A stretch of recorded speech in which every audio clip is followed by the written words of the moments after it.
According to the FBI, hate crimes in America targeting Muslims or people who just appear to be Middle Eastern surged in the aftermath of 9/11. There is this cloud, with the hate crimes, with the profiling, with being rounded up.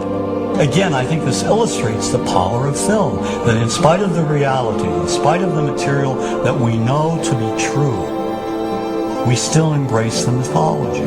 The mythology is still a part of our psyches. Stereotypes take a long time to wither away. And for many of us, we're comfortable with our prejudices. We don't want to change. We've grown accustomed to this face.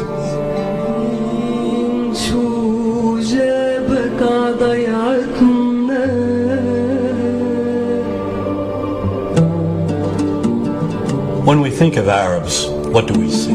What images come to mind? Do we see actual people? People who, despite real cultural or geographical differences, do pretty much the same things that we do. When we think of Arab women, what images come to mind? Do we see women who laugh and play and who adore their children? Women who work in the home as well as outside? Would it come as a surprise to know that in many Arab countries, a majority of college students are actually women? What's our immediate image of Arab men? Do we see loving fathers? Men who want to provide for their families? What about Arab teenagers? Do we see them the way you would think about teenagers in other parts of the world? Then there's religion in the Arab world. Do we see it as all-encompassing, dominating everything else? Do we know that even though faith plays a huge role in the Arab world, just as it does here in the United States, that it's also true that much of the Arab world is quite secular? When we think of Arabs and religion, does Christianity come to mind? Do we remember that there are over 20 million Christians in the region who have lived side by side in harmony with Muslims for centuries? To their credit, some filmmakers have shown Arabs and American Arabs in all their complexities. An excellent way to shatter a stereotype is through laughter, through comedy. So we have comedians. Comedians have done this historically. Black comedians, Jewish comedians. So we see Arab comedians doing this, and this is one way to release the tension. My name's on a credit card, true story. Guy behind the counter picked up my credit card, sees the Olive card, looks at me all weird. He's like, hey buddy, what kind of name is, that?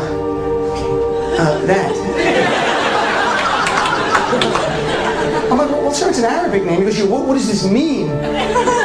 So I'm like, well translate it to English. It means peaceful, friendly Arab.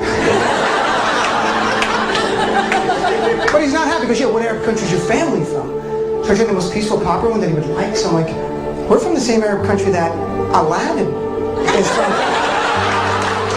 To his credit, Michael Moore in Fahrenheit 9/11 in the DVD includes a scene with this comedy coming out. My name really is Ahmed Ahmed, and I can't fly anywhere.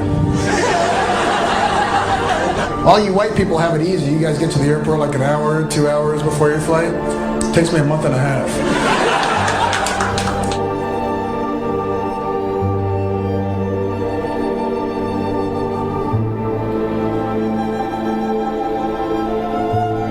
Nous vivons dans un monde qu'on peut critiquer, qui est le monde de la dérision. Vous le savez bien, et dans les médias, je dirais le monde de la dérision, on se moque de tout. Le fait que ça se fasse me satisfait. Parce que ça veut dire que nous avons, qu'on est libre. Peu à peu... Il faut qu'on soit beaucoup plus sage que ça, qu'on rentre pas dans ces provocations. Et c'est pour ça que... C'est l'autocensure, ça, Jamel. Tu comprends ce que je veux dire? Si on commence à pas faire de dessin pour pas choquer les musulmans... Non, si on fait... Pour moi, c'est de l'autocensure. C'est la fin de la liberté d'expression. Pour moi, la liberté d'expression, la liberté d'expression et le respect font partie, sont mariés ensemble. Moi, je suis pour la liberté d'expression. Mais si je vais blesser une personne, pourquoi blesser la personne? Non, mais si moi j'ai envie de faire une caricature sur Mahomet ou sur un rabbin ou sur Jésus-Christ, il faut que j'ai le droit de le faire. Tu comprends? C'est ça la France.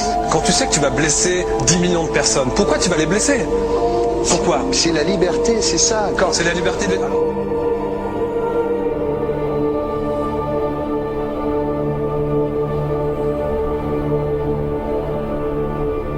Non, mais vous pensez pas que c'était à vous de vous excuser, non? En disant le sketch n'était pas très drôle, je suis désolé si j'ai blessé des gens, voilà, excusez-moi, voilà, c'est une connerie, c'est mon travail.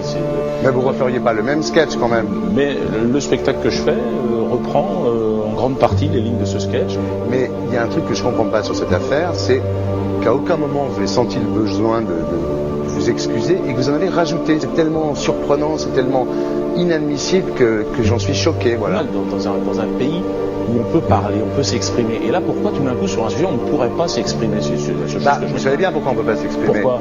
Parce que dans ce pays, on a envoyé pendant la guerre des juifs dans des chambres à gaz et que ça crée un petit problème quand même. Vous voyez ce que je veux dire? Dans ce pays, on a envoyé pendant 400 ans des centaines de millions de Noirs, il y a eu 400 ans d'esclavage, et pourtant ça n'a pas empêché Michel Leb de faire un sketch qui m'a fait marrer, où il faisait un noir, et à la fin il faisait un singe, en parlant des narines, en parlant des lunettes. En tout cas, lui, il n'a pas été interdit d'exercer son travail, il a même eu la Légion d'honneur. Quelqu'un qui a toute sa famille qui a été exterminé dans un camp de concentration et qui voit quelqu'un à la télé qui dit Israël, vous vous rendez compte? Je sais pas. Mais on peut pas. Il y a des moments où même si on connaît les gens, même si on les a invités, on leur... Et c'est pour ça que... C'est l'autocensure, ça, Jamel. Tu comprends ce que je veux dire? Si on commence à pas faire de dessin pour pas choquer les musulmans, non, si on fait... Pour moi, c'est de l'autocensure. C'est la fin de la liberté d'expression. Pour moi, la liberté. Et là, pourquoi tout d'un coup, sur un sujet, on ne pourrait pas s'exprimer vous savez bien pourquoi on ne peut pas s'exprimer. Parce que dans ce pays, on a envoyé pendant la guerre des juifs dans des chambres à gaz et que... Deux poids, deux mesures. La liberté pour tout le monde. C'est-à-dire la liberté pour tout le monde. Il y a une personne comme Dieudonné qui a fait un rabbin, enfin qui a fait un colon juif, etc. Tous ces DVD ne sont plus dans les pactes. On l'empêche médiatiquement, on ne le voit plus. Alors que lui, c'est un comique. Plusieurs lois qui ont été faites contre l'antisémitisme. Et moi, je fais un appel aujourd'hui de faire une loi contre l'islamophobie.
Don't think you